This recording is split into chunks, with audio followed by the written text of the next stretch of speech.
In this video, I'm going to be talking about how I made all these teapots for my Ceramics 3 class. So for my Ceramics 3 class, we had to make 2 teapots, and I kind of went a little crazy and made around 5, I think maybe 5 or 6 teapots. But for the 2 teapots we had to make for our Ceramics class, I had to make a sculptural teapot and a functional teapot. For my sculptural teapot, after looking at a bunch of ideas and brainstorming, I came up with a hamburger teapot. So my idea for this teapot is that it's a hamburger, and you don't know it's a teapot until you pick it up and you find out that there's a spout, there's a handle, and there's lids, and you don't really know it's a teapot until you pick it up and play with it. So I started with wheel throwing a shape that I thought looked like around a hamburger shape, and then I just went full sculpture, and I used it, I just added some coils and some slabs and elements that made it look like lettuce and tomatoes and onions.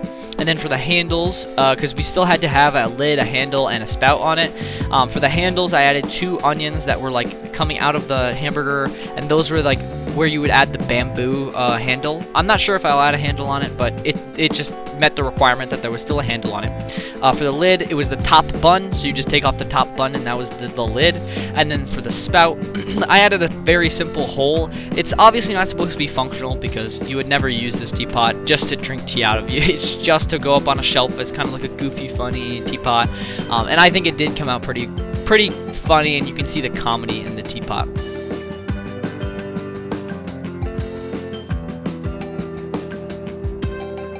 So after I was done with the hamburger teapot, it was time to throw my functional teapot. Teapots are a lot of fun to throw for me, just because there's 3 elements, they have to all fit together. There's a lot of like technical aspects that you have to put in to make a functional, good teapot. So there's a lot of cool things and designs you can add to the bodies of the teapot, like textures, and I think there's just infinite possibilities with the way a teapot can be made, and I think it's really interesting looking at other artists and the way that they do it. Teapots, I found, are also more gratifying for me when I finish a teapot, just because there's so much more effort when you're putting a teapot together and having to think about the form and the way the lid will fit with the shape of the teapot, and do they look like they go together, and there's a lot of technical aspects that you really have to consider when making a teapot. So I find it really gratifying when you finish a teapot and it works and it functions and it pours well. There's a lot of technical things you have to think about. I think it's a lot more challenging of a wheel thrown object than it is than just like a vase would be. And that doesn't say that vases are easy either, but I just think that teapots for me are a lot of fun throwing on the wheel, and I think it's gratifying for me. This teapot here, I went into the wheel throwing, and I wanted to make a teapot with a very sharp shape. And I went in with this, and I kind of rushed the wheel throwing part, just because I should have taken like a blow dryer or a heat gun to it, because it was collapsing just a slight bit. When I was adding the gallery, the shape was so sharp that it was kind of collapsing in on itself. So that kind of caused for a little struggle later, and when I was adding the lid and the spout, it kind of morphed a little bit, so it's not perfect. I would have liked that shape to be a little bit better, just because the lid doesn't fit perfect into the teapot. But you learned my lesson and made my other teapots later on a lot better. So for this next one, I actually really like this one. I wanted I actually saw this artist at a Big E. They had made a teapot with 2 handles on it. So that's what I wanted for this one.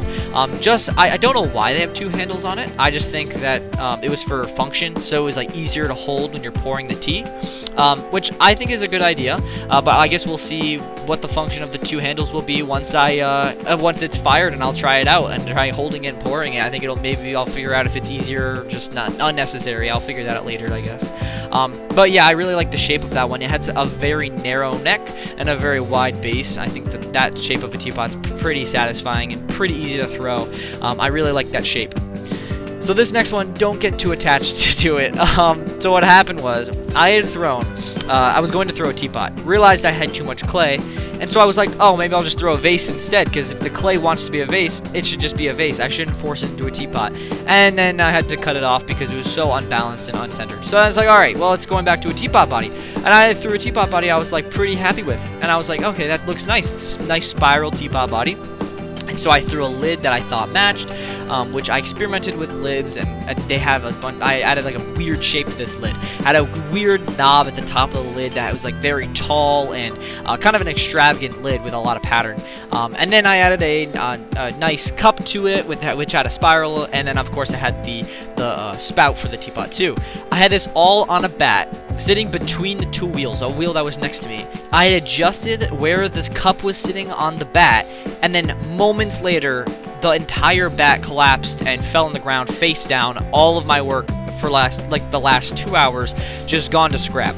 That hurt. That just hurt my insides watching that bat fall over. I couldn't do it. I couldn't grab it. I couldn't catch it. Just splat all on the ground and oh, that was just so bad. But it's fine. It was only 2 hours. It's not that bad. It could have been worse. It could have been one of my sculptures, which could take me takes me weeks to make a sculpture, and that could have collapsed. It could have been worse.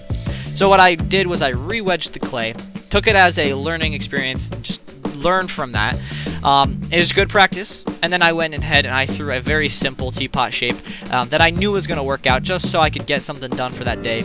And then I added obviously the spout and the lid, and I did like that lid that I had that had collapsed and failed. I did like that lid, so I remade that lid, and I used that for the teapot anyways, and for my next teapot.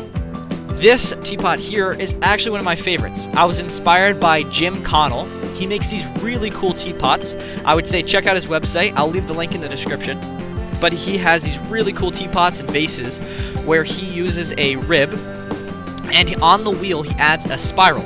Now here, when I was adding the spiral, I had no idea how he did it, so I was like, alright, I'm just gonna go in and try adding using the rib and going up the walls of the teapot. It looks like I was ruining it, but I didn't ruin it.